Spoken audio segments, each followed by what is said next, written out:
Hey, welcome to episode 151 of the Titanforge podcast. I'm Dratnos, joined by Trell.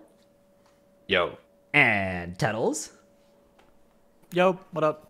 Yo, what up indeed. I can fix the camera in a sec as well. We got it. We're good.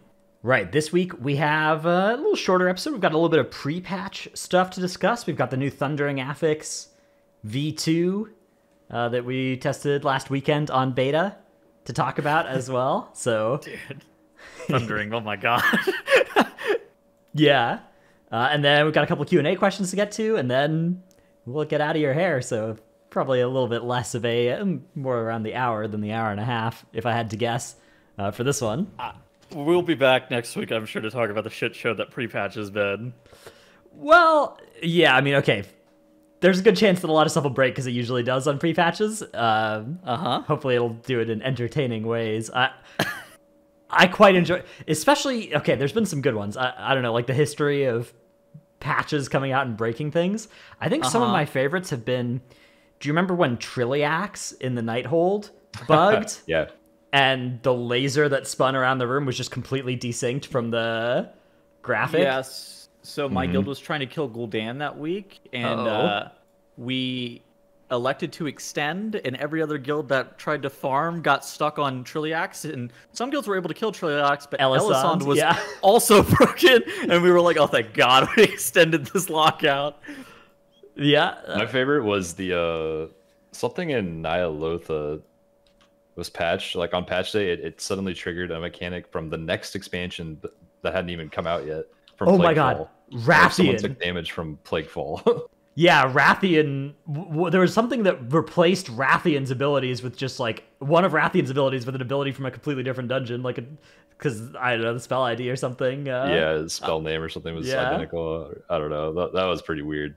My favorite was whenever in going into the BFA pre-patch coming out of Legion, Raider.io, like before the season had ended, put up a bounty for like to see if anybody could get a world first 30. Nobody got the 30, and then during the pre-patch, like there was like pets doing 200% increased damage, and somebody went in there and reset and did like a 31. And they got the free 6 months of Raider.io premium and the game time bounty or whatever that they were offering up for the 30. Is that the end of Legion, you said? Yeah, that was the end of Legion. Whenever there was the concordance points how we were doing the thing too, but like I think the big bug was like pets just being turbo broken. Yeah, I remember that. There's like 2 days or something where pets just did insane damn. God, that reminds me of like 9.1, the day 9.1 came out, and the Echoing Blades Azurite trait ended up taking like a 90% nerf by the end of that week, but that first day, there were just like double assassination rogue groups doing like 26s, and everybody else is on 22s. Oh, yeah. Yeah. Forgot about that. Anyways, there's been some wild bugs. It's an exciting time because you get to kind of see which of those come out. We'll talk about exactly what is changing with the pre-patch and all in that part of the show.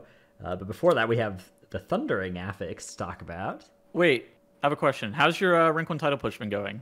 Yes. So I've been working on the Shrouded Hero title with some of my friends. Currently, I'm at 3081, something like that, which I think is over the cutoff. But okay, nice. Not all of no gamer left behind. We're gonna get everybody over the line, in theory, over the next couple days, and secure those titles. So shit, congratulations! Should be pretty cool. Shrouded Hero. I mean, like I didn't go for Tormented or Cryptic Hero, but Shrouded Hero seems like a really important title to have if I ever want to play Rogue again, because, that's a good Rogue title. Thundering Hero as well. If you ever want to play Shaman, you're going to need to get that next season as well. So it's also very important because now you can update your Twitter bio, be like a Rank 1 M+ player. Yeah. As all the PvPers do as well. Be like 10-time Rank 1. And then just like 15-time Cutting Edge Raider. I've seen that like in the last few days only, where all of a sudden people's profiles on Twitter are like 3 times Rank 1 Mythic Plus player. I haven't seen Cutting Edge. Can you link that to me, because I would like to look at that later for no particular I'll reason. have to find it, yeah. Okay. I think that's fine. PvPers have done that forever. I just thought it was funny. I'm just gonna put like US 6th parentheses World 400th in my bio. 12-time Cutting Edge Raider or something. Yeah. Multi Hall of Fame. All right. Well, Yeah. So, anyways, it's fun. I don't know. It's like a 2-week endeavor. Just literally this week and last week, which means fortified, spiteful, necrotic, key pushing. But it's actually not too bad. DK is so broken that you can deal with necrotic. Is that all 29s at this point, or is it like some 28s, some 29s? Yeah, it's like half 28s, half 29s. I'd say is title. Yeah. Okay, yeah. If you don't have any bad dungeons and you have like a good junkyard, you can be a little bit lower. Yeah, sure. Yeah. Okay. Go into the Thundering Affix. The Thundering Affix. It's better.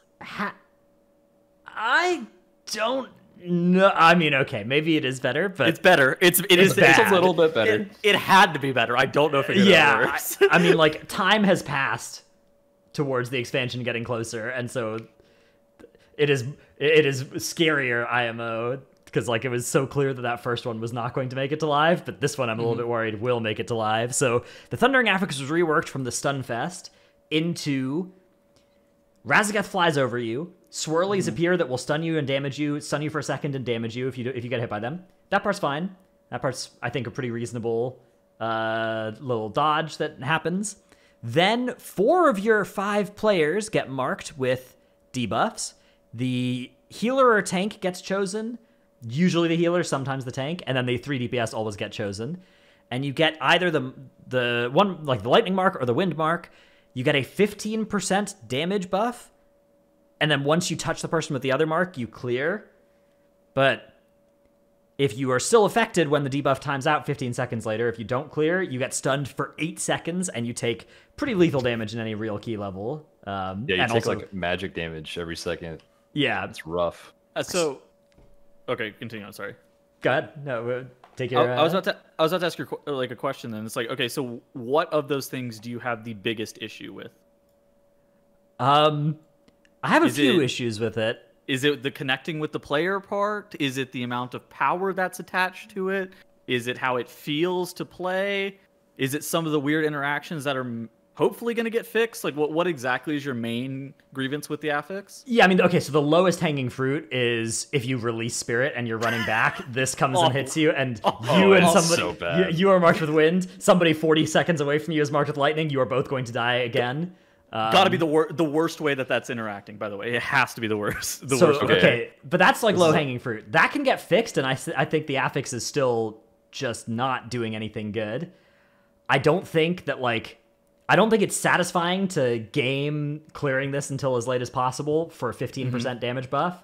And like it's correct to just clear this pretty quick, I think, most of the time, so that you're just not having to because like it's so costly to get like an 8-second stun.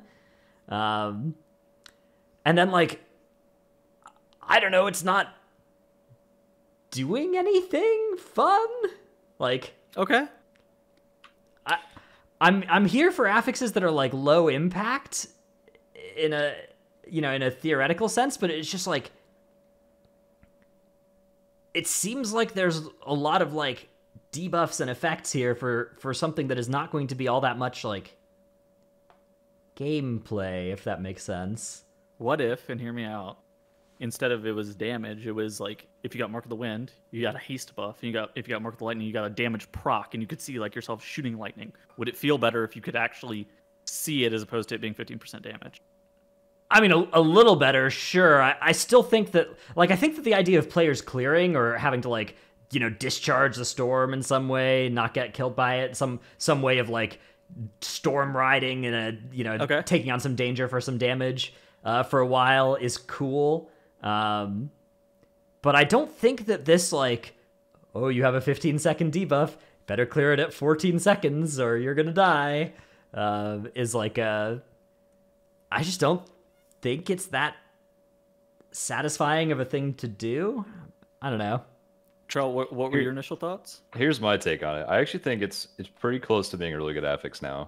I think that it should definitely not be an 8-second stun. That's ridiculous because like you're actually just doomed if you're in any kind of weird situation. And then there's obviously some bugs that can make that worse too. Like when you release and get it, you're just dead. Or when your friend dies, they release, you're dead. That's If not your 3 fault people either. are stacked and it in the clears server 3 of them. tick clears them all, and I'm just standing there like, my buff.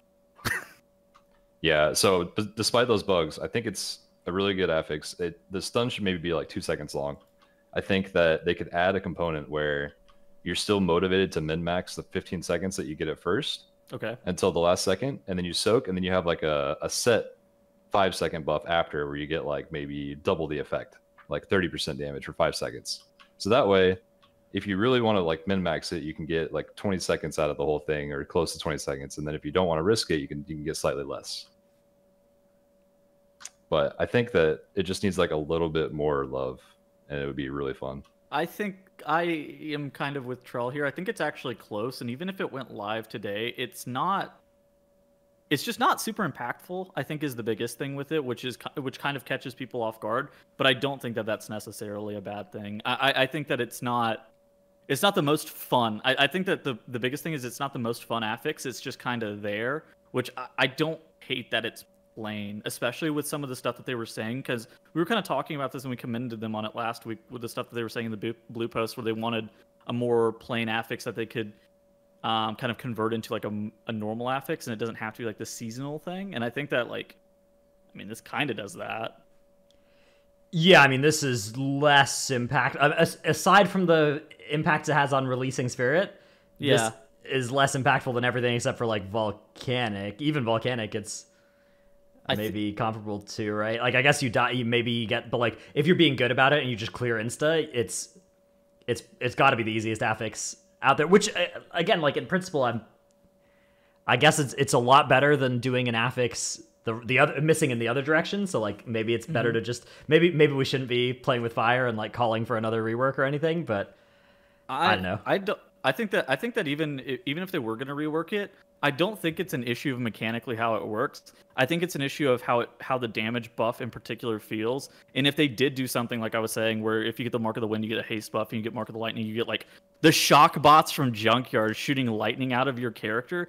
Like I think that would feel a little bit more satisfying to like then try to min-max the buff, because you can tangibly see what you were losing. I think we could combine that where you get the separate buffs, and then you also get both buffs after you soak for a little bit, like I said. Sure. Like you could do something like that. And then in addition to that, I think they need to make it to where the tank actually participates in the seasonal affix more than like 3 times a dungeon, because that's what it is right now. I think that like someone in chat said that once everyone clears, they could just give all 5 players a buff no matter what. I think that'd be a pretty good idea too. Okay. Well, how do you feel? I've seen this a couple times. How do you feel about the buffs being applied on clearing as opposed to gaming the buff like duration itself? Because I think that I've seen that be like something that's been thrown out, where it's like, oh, we should be getting the buff on clearing, not upon like trying to game the 15 seconds. I could see it both ways. I mean, once again, I feel like they could just add an additional after effect, so you have before and after. But I can see it being good as an only after effect.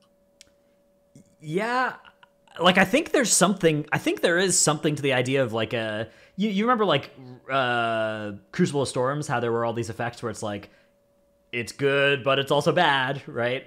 Like I think there's an idea for something like that with Thundering, where it is an affix that can damage you but can also be used by you. I don't think this is the version of that does that in a fun way. So I'm not like attached to the like holding on to the buff for as long as you can thing. But yeah, what if it was not a duration thing and it just did increasing damage to you every second it was on you, but also gave you more damage per second, and so you could really choose based on you and your partner you're matched with when you can clear. Healers will love this. Did you say do increasing damage to you? Yeah. I don't think that they can do this with how they've designed dungeons in this expansion. So Blizzard in the new dungeons have decided a lot of the bosses and even some of the trash mobs to do like unbelievable amounts of damage in a lot of situations where there are legitimate healer checks, where you're not going to be sitting there as a H-Priest bat chesting pressing smite over and over again while the rest of your group takes no damage. Like that's not going to be a thing anymore. You were going to have to actually heal in a lot of spots. Like the first what if boss they also made it dispellable? Sure, okay. I mean, then you MD it, right? If you want to, yeah, you have the But like just for example, like the first boss of Azure Vaults, the tree boss in Althar Academy, the bird boss, assuming that it works correctly in Althar Academy, like all those bosses are like I think that those are going to be pretty hefty healing checks, and I think that anything that adds more ambient damage on a rotation should be looked at. Side note, we didn't talk about how exactly the thundering procs. Troy, you want to explain that? I think it's just on a like somewhere in the minute 20 timer area. Wait, that's not okay. Hold on. Okay, so it only procs if you're in combat. Yeah, it's either like a minute 20 or next time you enter combat. But the timer pauses whenever you stop being in combat. And so then like I don't even know what the timer's on. But the timer will pause the moment you leave combat and then resume the moment that somebody else gets into combat.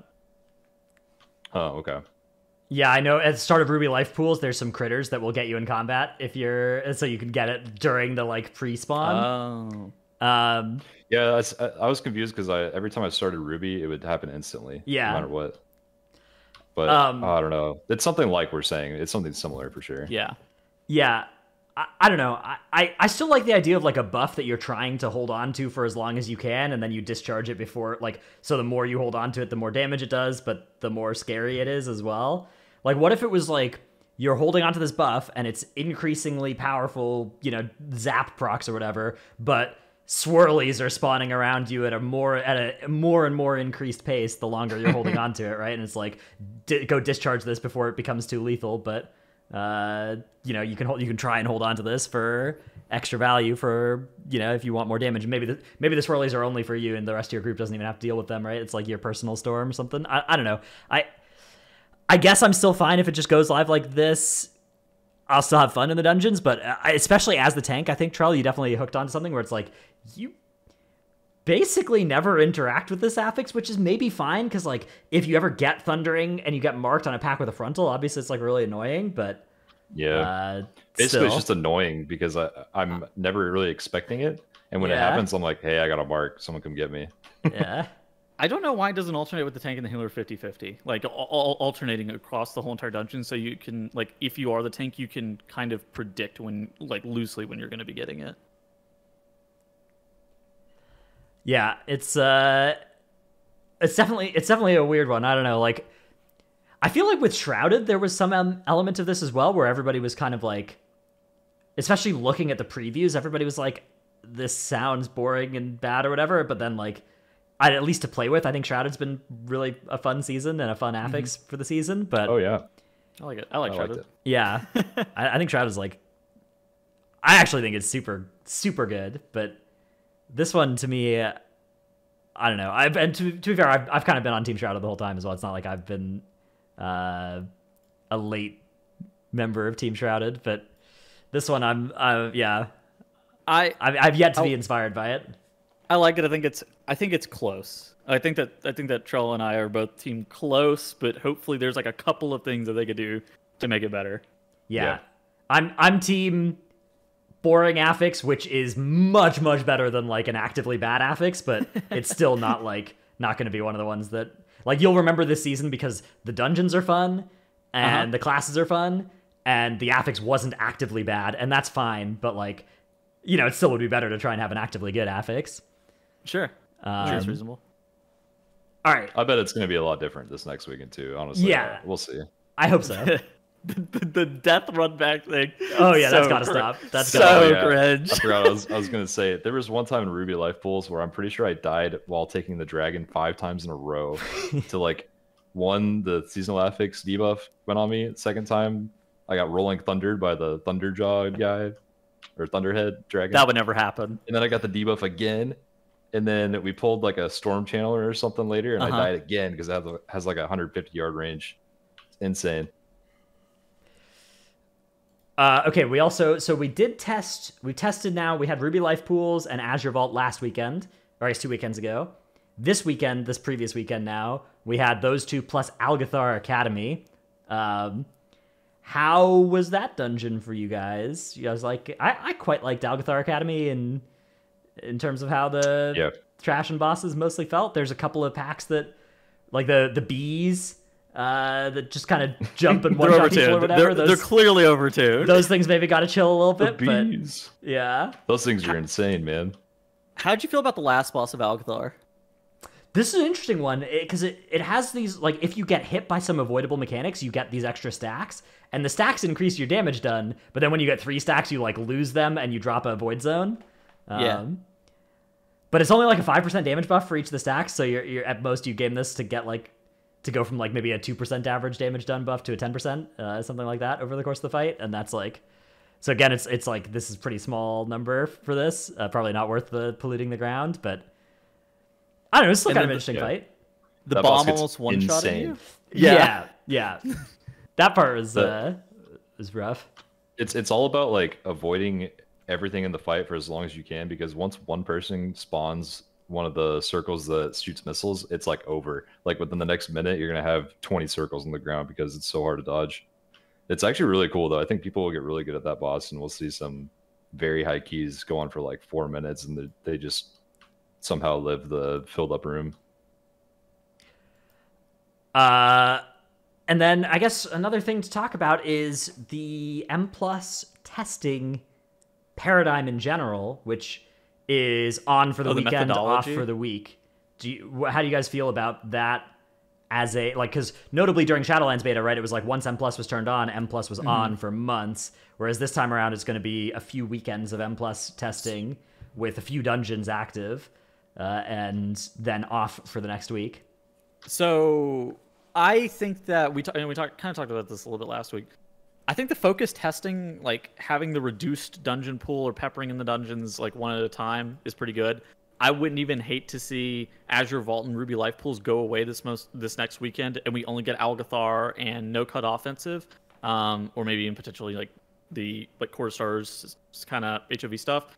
But like I wouldn't even mind to see those 2 dungeons go away to make sure that we continue to have more focus testing.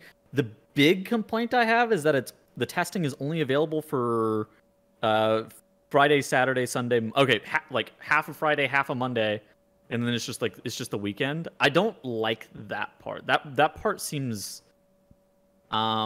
difficult because like if you're not around for testing, you're not able to test the dungeons at all, and they haven't explicitly stated what the reasoning is for it to only be available on the weekends. Yeah. Max tweeted something about it being like designed to prevent it from being possible to like turbo practice on beta and get a huge advantage for being a player on beta, which is that true? Do we even know that? Yeah. Oh, I mean, I actually fully agree with that stance from one side of the argument, because there are players like me and a lot of my friends who would go in there and just figure out so many interactions before the X-Pack even launches. Just like the world first raiders do for raid testing. Yeah. You know?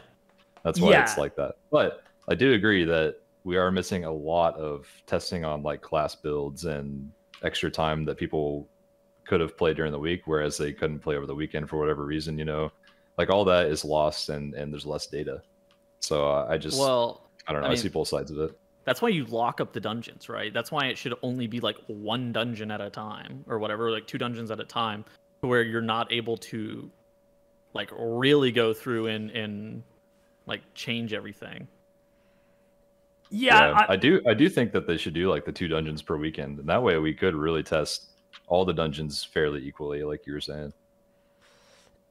Yeah, I'm definitely sympathetic to like not wanting playing on beta to be super duper meta. On the other hand, being able to play for like 3 days straight, like, and versus being able to play for 7 days, like 3 days out of 7 versus 7 out of 7. Like, if you were really trying to become a M+ god, you could, with those 3 days, you'd still could get a huge advantage over somebody not in beta, right? Like, not that much more than, like, are you really, there's 1 extra dungeon available this week, right? You could have spent 20 hours over the weekend or 30 hours in Althar Academy, right? Like, yeah, Dreams. I mean, people are doing 20s. The Monka like MDI TGP team literally was doing a 20. Like it is happening. They're sweating these dungeons already. Dreams actually brings up a good point. What about 1 dungeon per week? And you could just swap the dungeon every 3 days or something like that. So at least something is always available on the beta for testing as well. Because I think that dungeons give players a better sense of like testing out their kits and testing out their specs and stuff like that. And not being able to do that fairly regularly outside of like heroic dungeons kind of sucks, but like testing in heroic dungeons, you don't really get a feel for anything either. I think that's the main thing that like I'm not married to it being M+, but like I wish there was something to do on, like, if I wanted to log on to beta and play some Vengeance Demon Hunter right now, or play some like Brewmaster right now, Yeah, I feel like it's just not worth doing it until M+ is up, because you really can't for tank specs and healer specs. Like, you have to do content where it challenges your spec to really test tanks or healers. Yeah, and it's like, I mean, you can get, I guess you can hit a target dummy on DPS spec, so that is up, but yeah. I mean, it kind of loses its luster. You're like, oh, okay, yes, in a simulated situation, yeah, this is maybe how this is going to work. Is it going to really work like that, though? But so there's two different sides of this, right? One is like, me personally, I would like to do that for content and for fun, right? Yeah, then sure. The part two of this question is, does Blizzard need more of this to be tested for the game to be balanced when it comes out? And I think that's something that people are asserting pretty often, but we have no idea if they actually do or do not need, another 4 days worth of M+ being open every week to, like, if that actually changes substantially what level of information they're going to have. There's, I think, a pretty good chance that it doesn't, like, that argument is not really, but I mean, it's possible. And obviously, like, if they do need that, then they really should be keeping it open. But I assume you can get almost as much from, like, I mean, we're talking about doubling the amount of keys that you're seeing, right? So it's not like a huge order of magnitude difference in how much data they're going to be getting out of it. Like the difference between seeing, 50,000 keys and 100,000 keys, right? Like, what are you getting out of the 100,000 that you aren't out of the 50? It's not a huge amount, yeah, right? I mean, their data is like they have plenty of data. It's not an issue for them. Like they know that the wasps are overtuned. They know that whatever, like. They know that Thunderhead is a demon, like an actual demon in that dungeon. Like, it is. Yeah. Like, they know. They're aware. The mob is crazy. I was going to say, though, like, because we've only had 2 weekends, I've just barely collected my thoughts and feedback ready for, like, tank mitigation, for example. Like, I barely just came to some conclusions this week because we haven't really had a chance to see them yet. And over 2 weekends, I played most of the tank specs, except Guardian. That Guardian just looks so bad. But, if this were months ago, I think it would have been fine because we could slowly give them data and we could form our own opinions and give good feedback. But now that it's like so close to the X-Pack, it's pretty worrying where like some tank specs are just way overtuned or undertuned compared to others in certain departments, and it's hard to convey that at this point because it's going to be so rushed. How have you felt about the dungeons, though? Because I feel like the dungeons, there are some like tuning issues, but and like obviously there's some bugs, but I feel like they mostly feel finished. Nothing is like, oh my god, this needs a full rework, like, immediately. Azure Vault, I think that's just not a good dungeon. You could give them 8 months and that dungeon's probably not getting much better. But, like, I think that overall, like, the dungeons, at least to me, kind of feel finished, right? Outside of a couple of... Yeah, there's a few buggy wuggies and a few mobs that are like, this mob is twice as hard as it needs to be or whatever, but, like, that's... Yeah. Those sorts of things are not, like, the danger zone to have a month before the expansion comes out. I agree. I think the 3 dungeons we've seen so far are actually in pretty good spots, just pending some obvious changes that they'll make. There's like a few inconsistencies. There's a few things they should probably slightly change to make quality of life better. But other than that, I think they're really good. Is Azure Vault actually a 30-minute dungeon? I have not done that dungeon in under 45 minutes yet or something like that.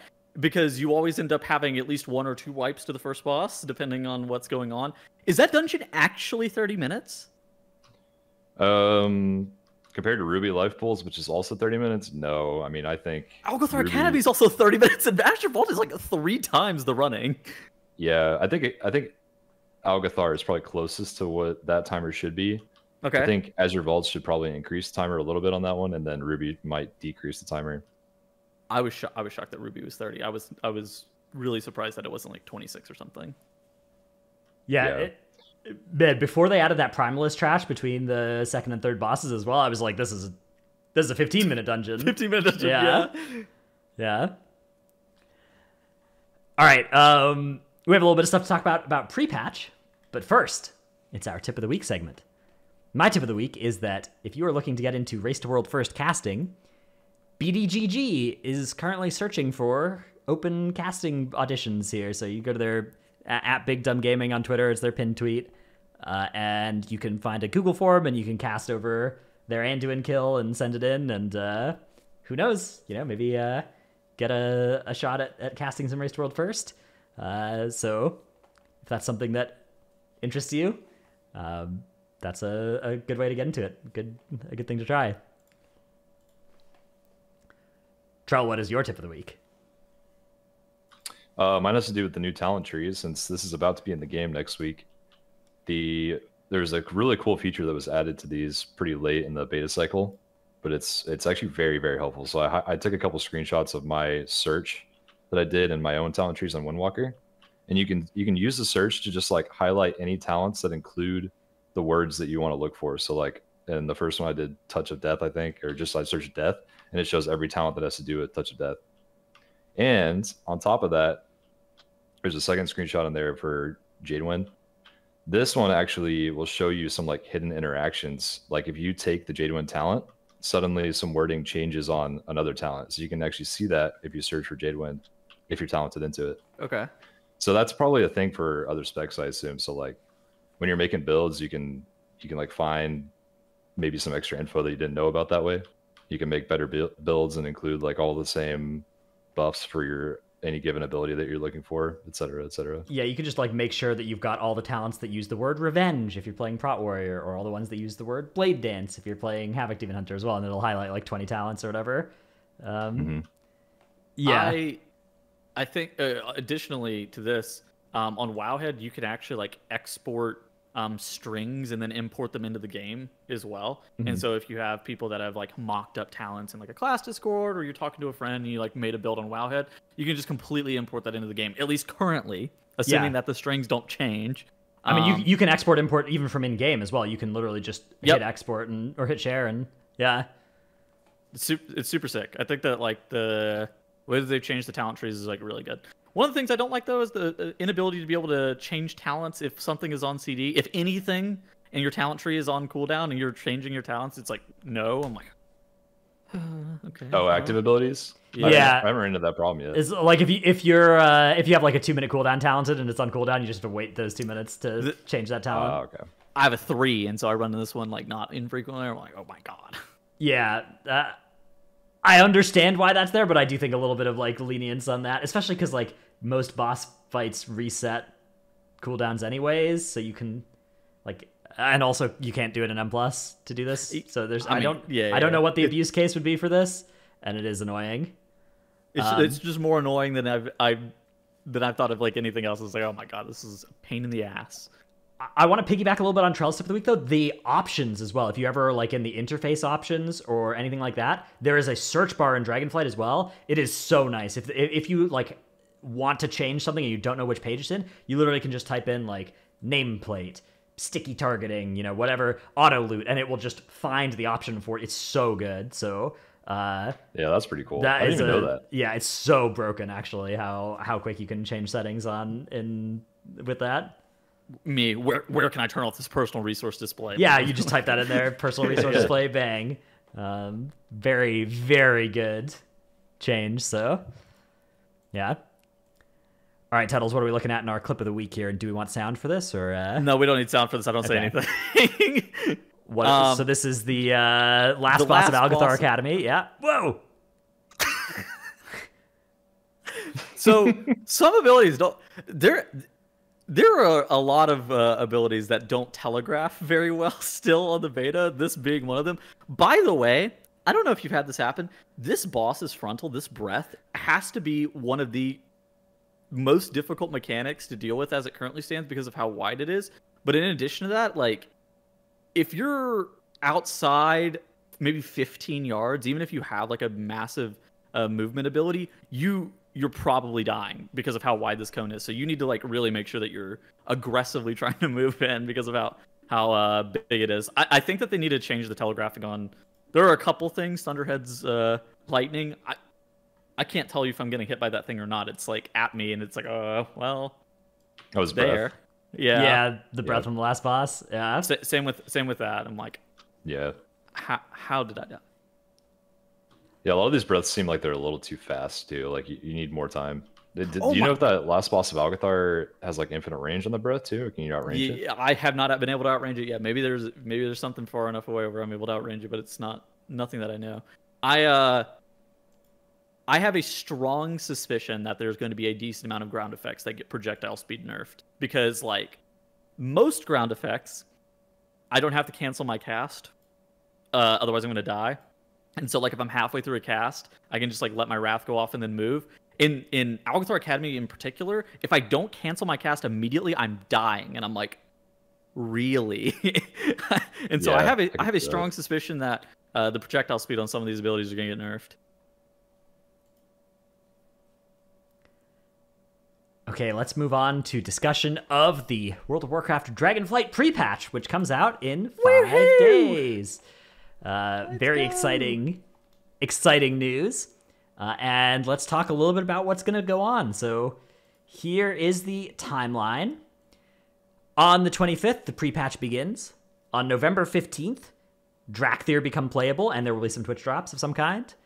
On November 28th, the expansion launches, and there will be some Twitch drops of some kind. And on December 13th, the raid opens, and there will be some Twitch drops of some kind. Can't wait for that day. I'm going to put exclamation mark drops in my title. Yeah, that's as is tradition. Get a couple of... Yeah, I mean, I think the Twitch drops are cool. Assuming they are category-wide, which I assume they are here. Just like any channel that's opted in, or that's not opted out, will probably have them. Yeah. So, yeah, connect your BNet to your Twitch if you haven't already to make sure you're eligible for those and stuff as well. And yeah, so what is actually going to change on the 25th is what we want to talk about now. And there's a little post. So the talent system is going to come in. We are going to lose our old talents, and we will get access to the new talent trees. We'll be missing 5 points each from the class tree and from the spec trees. But you can still get any like capstone on any of the talent trees. You just can't get multiple capstones like you will be able to at level 70. So you're stuck at 25 points in your spec and 26 in your class, right? Mm-hmm. So as opposed to like the 30 and 31 that you have on beta, which I will admit it's been kind of hard to make talent builds with the reduced amount of points. Yeah. Also, tier sets are going away. Sepulchre, the first one, set bonuses are going away. I don't know if they've talked about... okay, I guess... so legendaries, covenant abilities, and conduits are supposed to still work. But the tier sets are going away. They only work inside of Shadowlands zones. Yeah, okay, so you're not going to be able to use them for leveling, but you will be able to use them for re-clear next week if you're re-clearing the raids, of which all the raids will be faded starting next week as well. So legendaries and conduits, right? Yeah, and covenants as well. And soul lines. Gotcha. Yep. Dude, it's going to be so weird with legendaries because so many legendaries are baked into the talent trees now. So you can like have double, I think, or do they not overlap, or how does it even work? This is the biggest shit show I've ever seen. So I've logged on the PTR. I logged on the PTR Tuesday and was like, because I have to update my WoW guide. And I log on Tuesday, and I'm like, this has to be the biggest shit show I've ever seen. So most of them are not supposed to work if you have something similar. And the thing that they used was like grippy hands for Death Knights whenever they were initially talking about this. This is not true. Half of them still work, by the way. Half of the legendaries, even if you still have the talent baked in, still work. And in fact, they like will work with double effectiveness. The legendaries will just like also work with double effectiveness. If you have multiple covenant abilities, those will also work. And I'll say this, if you're not spec'd to that covenant, a lot of the time the unity for not that covenant, if you also have the covenant abilities somehow baked into your kit, will give you double unity value. And I'm just... That's awesome. I have a 30-second cooldown on Convoke. What? This is going to be the biggest shit show I've ever seen. I'm scared to even log in, man. This is going to be nuts. Like, first of all, if you're really good at your class, maybe you just sit it out for a little bit so you don't get your class nerfed, you know, for Dragonflight. Half of Guardian Druid's abilities, just like passive dots and shit, proc into Ravenous Frenzy. Just like, what? Yeah, and you Pretty can sure be Windwalkers are gonna summon like 3 Zwins at the same time. you can have like Frenzy and Convoke as well, right? During this pre-patch. This, yes. Yeah. I thought that I may be able to get 2 Convokes in a Ravenous Frenzy window. I was very close. Oh my god.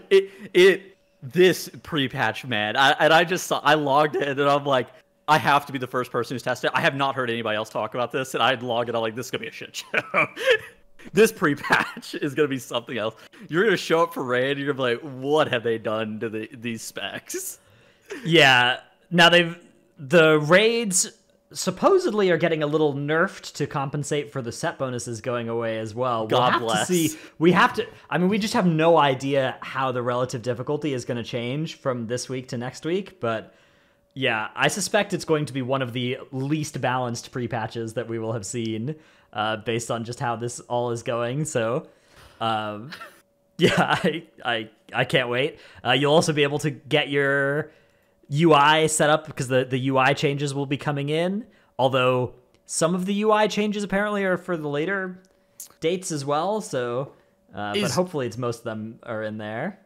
Are the base UI updates just kind of bricked for you guys on beta as well, or is this just an issue that I'm having? I've been getting a lot of Lua errors being thrown at me. Yeah, that's definitely the base UI, not even like And then I always get that reload thing, not like your add-ons are overloaded, but like there's been an internal UI issue. Ignore or whatever, and then it doesn't let me press any buttons, and I have to reload every single time it pops up. Okay, I haven't been getting it that bad. My focus frame just appears on my screen and just doesn't go away ever, no matter what. Ooh. Tremendous pain. Better put that in a good spot. Yeah. I don't know if you guys have ran into this issue, but occasionally there will just be things from the default UI that give me massive dead zones in my screen.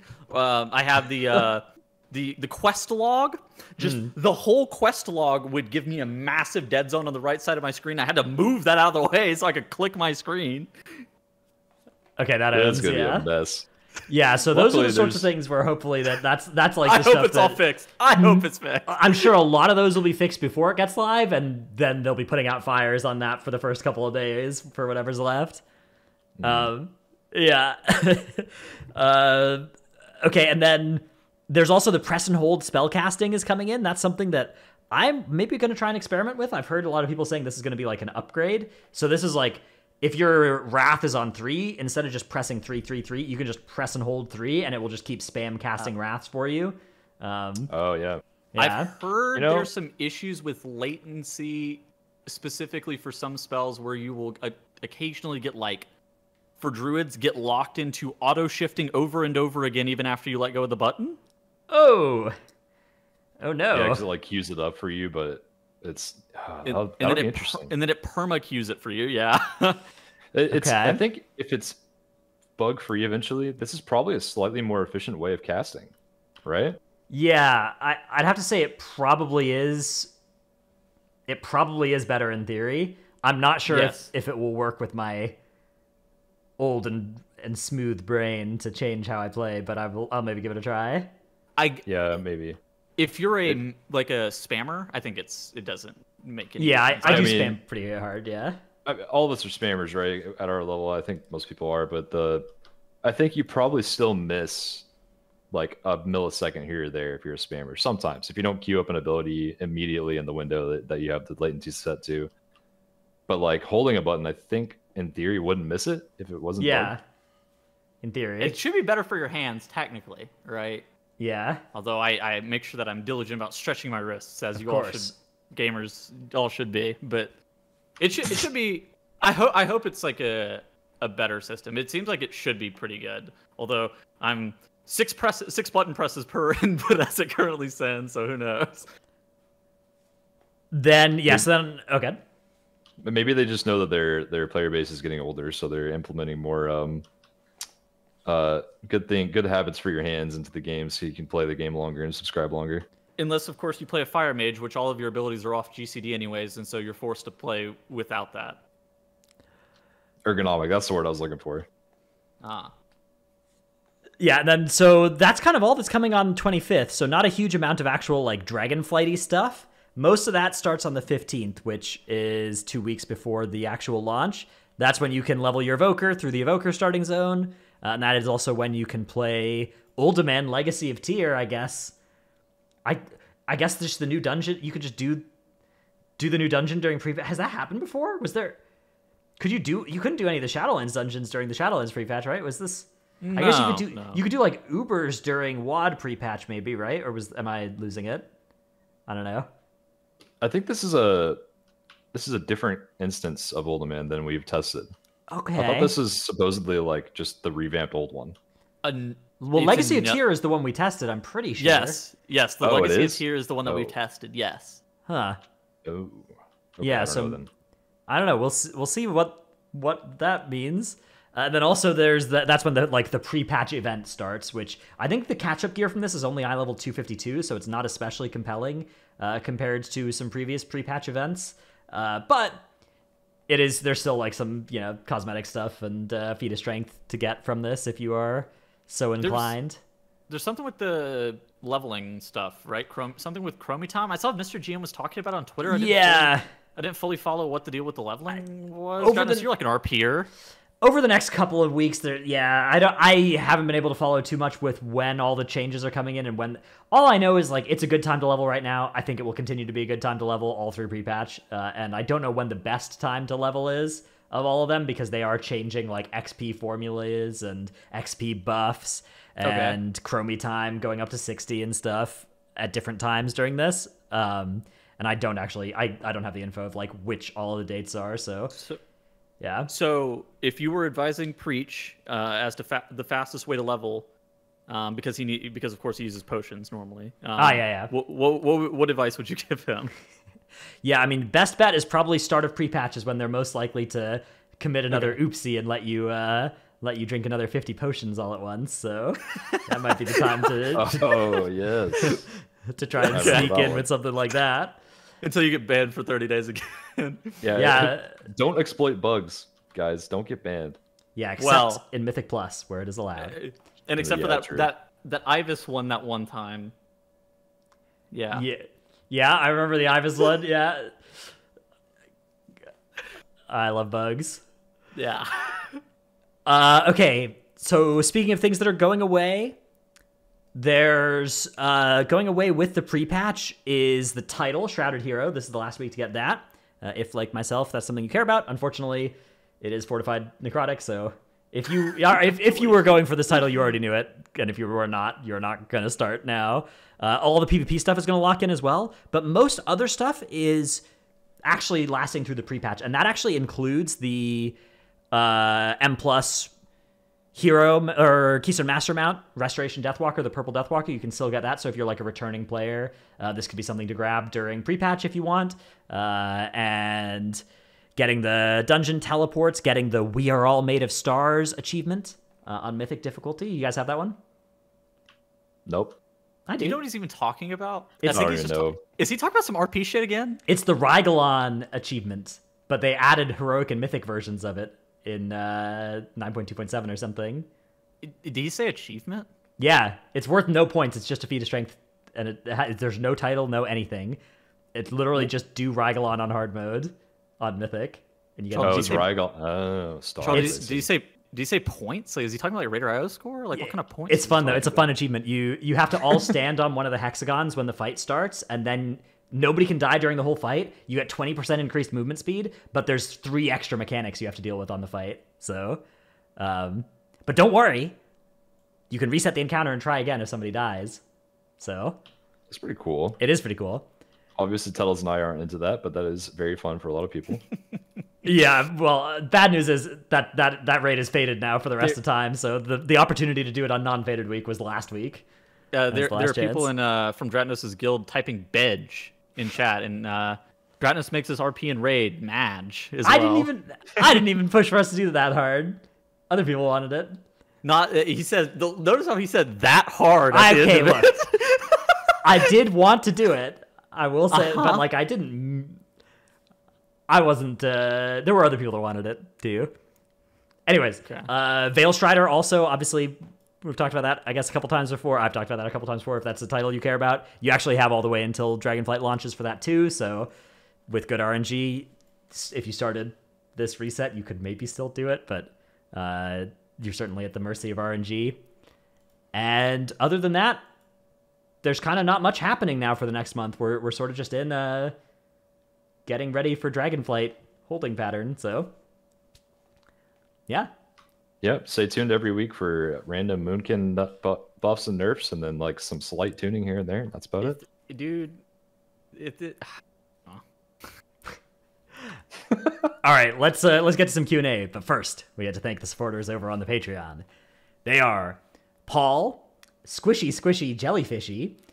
I have returned to WoW, and I'm always ready to give away my PI. PI is for the Wild Spirits. Never Nude, Ja, Dranos' Dino Pillow, Chromed, Trekkie, Chewy. If Tettles wasn't one of the Druid representative faces, would Boomkin still get nerfed? By the way, finally, Prepatch.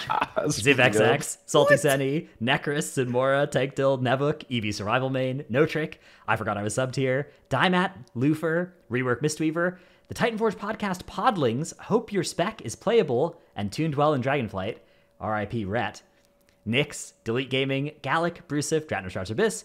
You've struggled into existence and are now slipping silently out of it. This is everyone's experience, every single one.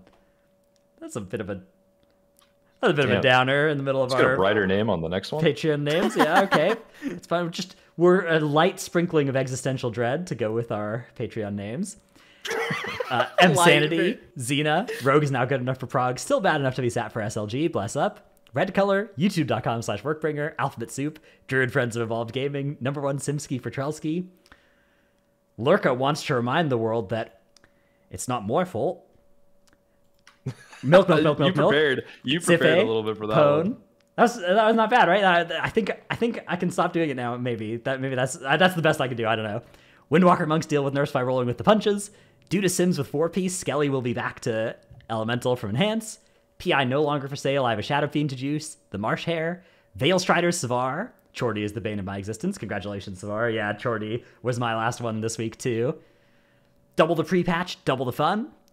Disclaimer, in this context, fun and Lua errors may be interchangeable.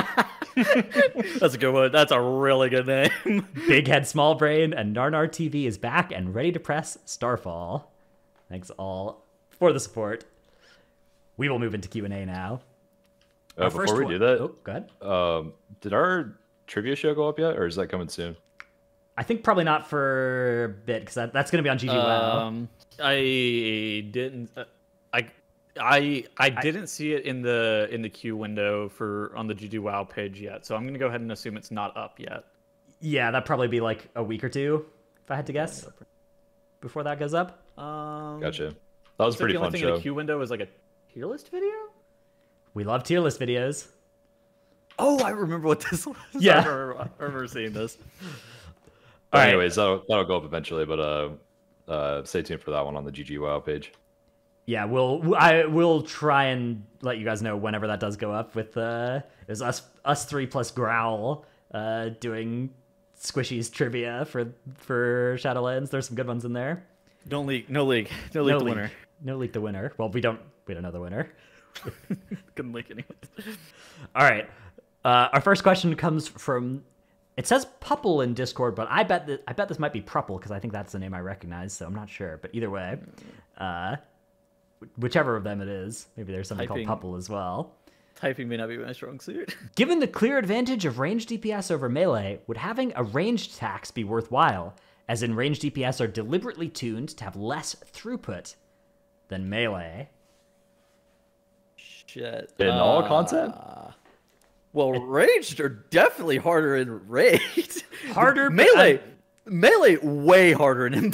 Like they'll get a twist. Melee are way harder than M+. I think this has got to be aimed at Mythic Plus. This question, right? Yeah, I mean melee are pretty well represented in M+ historically, though, right? Like, yes, there's been a lot of double melee seasons, a lot of triple melee seasons, even. Right now, it's like kind of ranged favored, but even still, I think it's almost always double ranged at least. Is that not true? BFA was like BFA was double. Melee. BFA was double to triple melee most of the seasons because season 2 of BFA was the rogue season. Season 1 of BFA was rogue demon hunter +1. +1 usually ranged, yeah. It's like a moonkin +1 or was mage usually or ranged. Season 2 of BFA was double ranged. season 3 of BFA was double ranged, and then season 4 of BFA was mostly double melee, but some people played Mage BM Hunter. Yeah, it was Mage XX. That season was all that mattered. I think BFA was pretty much the melee expansion because it kicks. Yeah. But I think otherwise it's almost always been double ranged or triple ranged even sometimes. Like Legion was all ranged. If you played melee, you were trolling in Legion. In raids, very hard. In raids, it's definitely true though that like the average range spec has probably double the raid spots than the average melee spec. Like, if you just kind of look at it, there's less range specs than there are melee specs, and there are more ranged spots in a raid than there are melee spots in a raid. So, is that something worth trying to change? Maybe. Is a ranged tax the way to do it? Like fundamentally do 10% worse damage? Probably not, right? No, I mean, first of all, you can't even balance that because you got to balance for raid, and that's just a whole different ball game. But I don't think you should have something like that in Mythic Plus either. Like, it's just melee are designed to be able to dodge more because they don't have to plant as much, and so yeah, it can be a lot harder if you're in melee Mythic Plus, which it typically is than playing ranged. But like, I don't think you should be given 10% more damage. I mean, there technically is already a ranged tax, right? You have a shitty interrupt relative to the melee counterparts, right? Obviously, is it like, are you going to be bringing melee because of it in most situations? Probably not. Although it is something that you actually do have to factor in on. It happened more in BFA, but in some situations you have to factor in like rotational kicks, like actually setting up a full kick rotation. We saw it in Upper Kara. Yeah. Interesting question, though, for sure. I don't know. Yeah, I think that like a tax is probably not the right way of going about it. All right, our next question comes from Time Lord in Discord, who says, does anyone know, with Mythic raids, now that they are confirmed to be cross-faction from the start, does that mean cross-realm is also available from the start?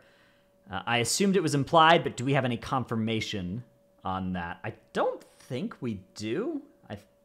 I think it's like it's reasonable for it to be cross-faction, but not cross-realm, right? Like, that could work. For Mythic on launch? Yeah. I mean, there's an issue where you have to have like mostly a guild. That's only if you care about the Hall of Fame title. That's only if you care about the Hall of Fame, right? Yeah, which I suspect Race to World First guilds will not care about that and will play half and half if it's best. Side note, is there Realm First 15? Completely unrelated. Yeah, is it 15 or 20 or what is it? Yeah, it was 15 for the last few expansions. I don't know if there will be this time. I hope it's plus 20. That'd be super epic. Yeah, that would be a sweet push. I'm busy. I'm busy that week. If it's plus 20, we earn it on the Wednesday after we do heroic on Tuesday. If it's plus 15, we earn it on Tuesday. Can you do it on Wednesday with Mythic Zero gear? We earn that shit once we get back from wherever. Realm First? Realm First, I don't know what backwater realm you're playing on. That's a Realm First 20. Well, I'm not earning shit. I had that Nerf Tank TV guy on my realm. That guy can have the title. I didn't want it that bad anyways. Have you tried joining his group? Okay, we're going down a rabbit hole, but I don't think people are doing 20s on day 1 or 2 of the Mythic Plus raid week where it comes out. I think it's going to take a couple days at least. Yeah, but if you clear heroic on the Tuesday, then you got a bunch of gear on your people. Maybe you can make it happen. I don't know. Maybe not. Maybe if you played literally all day, both those days, plus the raid. Maybe. Yeah. Yeah, we play all day, cast for 4 hours, sleep for 2 hours. Shit. Well, that's just normal. That is a wombo combo for sure. Next question comes from Shedar, who asks, given the upcoming pre-patch, I was wondering which classes or specs do you find the most enjoyable to play? Power levels will change with tuning. This might be a good thing to hear if you're having troubles deciding which main or alt to play. I assume, do we want to talk about like Dragonflight versions of classes rather than the pre-patch versions? Well, I think talking about like what's going to be fun during pre-patch versus like what's going to be fun actually in Dragonflight is probably less good. Like I think talking about like Dragonflight classes we've tested so far. Sure. I've tested Devastation, Havoc, Vengeance, Protection Warrior, Blood Decay, Guardian Druid, a little bit of Paladin, Protection. Of those, I would say Vengeance has been the one I've vibed with the hardest. So I'm hoping Vengeance that's going to is be really fun. good. Yeah, is really fun. But Prot Warrior right now, the playstyle of that is I mean, in addition to being super broken defensively and offensively, you also have group-wide shield wall, 2 charges, and group-wide rallying cry, which is really, really good. So Yeah, if that makes it to 3. live, like I feel like that's just gonna be so good for M+. Dude. Prot Warrior is wild, man. You Yeah. have 3 group-wide DRs basically that you can use back to back.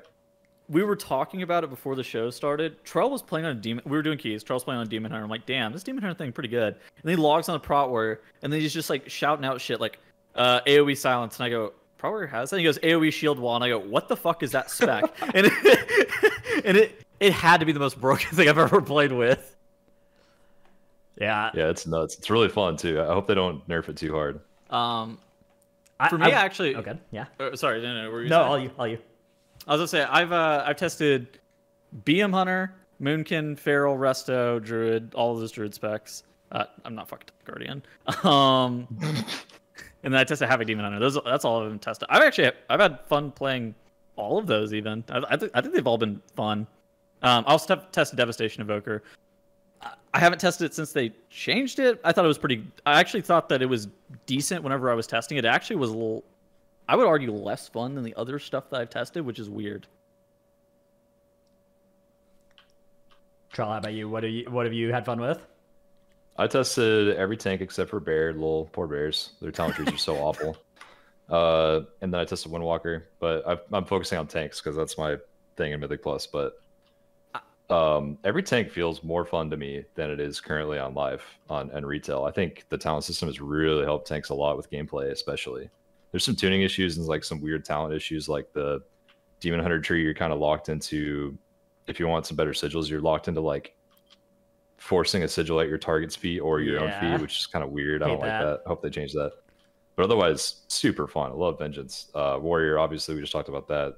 Extremely fun. Its off specs are doing well. Vengeance off spec Havoc is also doing well, from what I understand. I haven't played a lot of Paladin, so I don't want to talk too much about it. But DK is also feeling really strong, very strong defensively. It just does very little damage, pending tuning coming. Yeah. And then Brewmaster is really cool. Like the new playstyle is fun. You got more tools, but it's a little squishy to magic damage, which hopefully gets tuned up. But then Windwalker, oh my god, I freaking love Dragonflight Windwalker. I cannot wait to play it. Do you like it because it's broken, or do you like it because it's fun? I like it because it's fun. It's definitely going to get nerfed, 100%. Shit's turbo broken. I mean, in my time, sorry, one more thing. In my time, I haven't ever been able to play Serenity Windwalker because it's been awful for like 4 years in a row. So Serenity, for one, is just fun to play with. And they've also got like Rushing Jadewind is actually a viable option for AoE now on Windwalker for the first time. And then you just have all these different talent choices that you can play with. It's very cool. Why is there like zero Evoker hype? Is it because every class got like a talent rework, so everybody's on their like main class and looking at these talent reworks and like, damn, this is sick? What happened with Evoker where this has to be the least hype release of anything I've ever seen? I mean, what's the hook for Evoker, right? It's like with Demon Hunter, it's like, oh, you're zooming around, you're super mobile, you've got double jump glide. Like, that is so fun.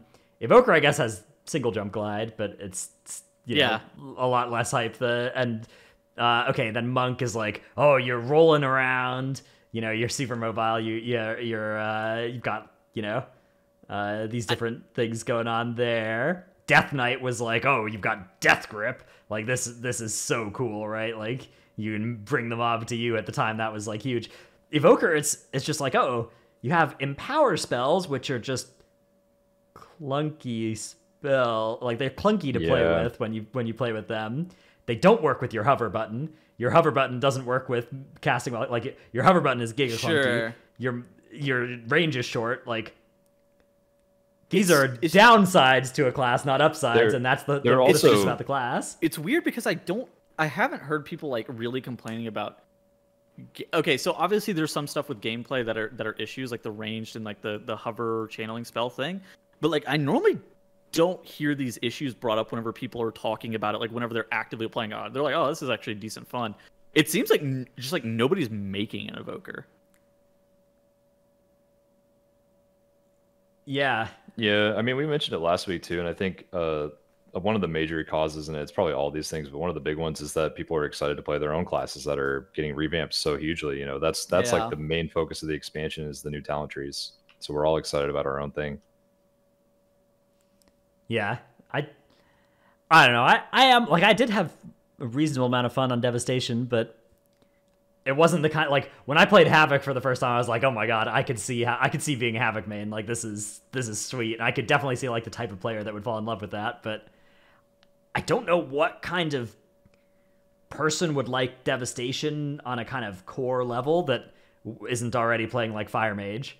I too can think of people that would fall in love with Havoc Demon Hunter. You're actually making a very good point, Dratnos. Yeah. The Havoc Demon Hunter players, we all know them. Well, also, like, what spell do you think of when you think of Evoker? Because like Havoc Demon Hunter for Vengeance, I just like think of I-Beam. You know, like something very easy and cool, and you can use it often, and it does a lot of damage supposedly. You know, like what do you think of for Evoker? Yeah. Like Deep Breath is I think the coolest thing they have, but that is like Deep Breath is kind of giga clunks to use as well. It like really locks you into a 4-year animation, and yeah. I don't know. And Hover could be so good, but they are stubborn about it. Like Hover you could press it while casting, and it could like give you a buff that said, "Hey, the next time you start moving, you like roll, and you know you can cast while casting while this is active," and like that would work. Would you be upset if they overtuned the fuck out of the spec, both Preservation and Devastation, and just tried to get people to reroll to it? Yeah, because they would keep it that way, and then the balance would be bad, or they would then nerf it in the future, and then that would feel bad also especially for the people that played it based off of that. I'm fine with it being like they should make sure it's good, but like they shouldn't just make it do double the damage of everything else for a month and then nerf it into the ground. Well, or not nerf it into the ground. Either way, you whatever you do after that first month, having them do double damage for a month would be bad. Well, they have 0 representation, so you have to give people an incentive to reroll too, right? So I mean, I think that I honestly think that they probably should just overtune the shit out of it and try to get people to reroll to it, and then like obviously bring it in line with the other stuff. I mean, as long as it's not too overpowered to the point where you have like 5 in raid or 2 in Mythic Plus, you know, like two of the same Mythic Plus group would be not fun. Yeah, but I don't know. That seems like tricking people into re-rolling under false pretenses. Like, if your spec isn't making people want to play it, like without it being super overtuned, then make the spec more fun. Like that. I don't know. And so how did you feel about Survival Hunter for the last 3 years since they changed it to a melee Dratnos? Yeah, I mean Survival Hunter for the last 3 years, like there's been a lot of problems with that. The solution for it though isn't to like what are all the Survival Hunters going to do when it's no longer doing turbo top dam anymore, right? Like reroll off of it, right? So like yeah. Evoker, like you said overtune the shit out of it, and then you said you don't want 5 of them in raid. Like what how is there a tuning that accomplishes both those goals at the same time? Demon Hunter on Legion launch. You didn't play 5 of them in raid. It wasn't over that. It wasn't even the best spec there. It was much worse than Shadow Priest. Yeah. It was worse. I mean, it was extremely legendary dependent as well, right? You needed Anger of the Half Giants. Yeah, that's true. But I mean, every spec was like that. Yeah. I don't know. I think that is it's a very like Band-Aid solution that will go. Like the problem is still there just as bad whenever the Band-Aid goes away if people aren't authentically wanting to play Evoker if it's middle of the pack. That's fair. Yeah, it's like it's just weird because like I don't even know is it people aren't playing it because it's not fun, or is it that people are not playing it because they're so enthralled with their new like main spec being reworked? And it's like it's a difficult balancing act, right? And so incentivizing players to go at least make one, try it out, level it up, play it is also important. There should be some draw though, just because it is the new thing, right? Like people want to try out the new thing they haven't played yet before. Dude, I don't know if you've noticed, I have not noticed anybody talking about Evoker. That shit seems so dead already, and it's so weird. It's shocking how little hype there is for it. Yeah, it is weird. Yeah. I mean, it didn't help that it was very, very squishy up until like this week. I think they just barely got buffed to have 2 charges of their DR. Their DR, which is now, they're now sufficiently tanky to be played in content, which is nice. But yeah, that was very worrying for a while. Also, just like the state of their raid buff was like 15% CDR on a major movement cooldown ability, and also when you press time spiral, everybody gets a free use of their movement ability. It's like you're just imagining being there and thinking about, okay, which raid buff do we cut? 5% physical damage, 5% magic damage, 15% CDR on heroic leap or charge or whatever. And then you're just kind of like, which of these is going to make the boss easier to kill? 3% versatility. Yeah. Yeah. Or 15% cooldown reduction on Leap of Faith. Leap of Faith, yeah. Dude, that's the craziest shit I've ever seen still is that it's a Leap of Faith. Yeah, I mean, I guess what else would it be for Priest, right? I guess Angelic Feather if talented, maybe, but... Yeah, Feather. That's the thing, though, is like all of this stuff that is like picking a major defensive, offensive, or movement cooldown is like there's a better answer for most specs, but they have to be talented, right? Yeah. All right. Well, it's one of those things that I guess we'll see. Yeah. We'll see how many people actually. Surely they'll hype it up better. Like something will happen where they'll just be insanely fun and are really, really good. Like there's no way they don't do it. I'm not just making shit up. You guys just like don't see evokers on the beta, right? Obviously, this is not indicative of like the player base as a whole because casuals are going to play it. It's new, but like I don't see very many of them.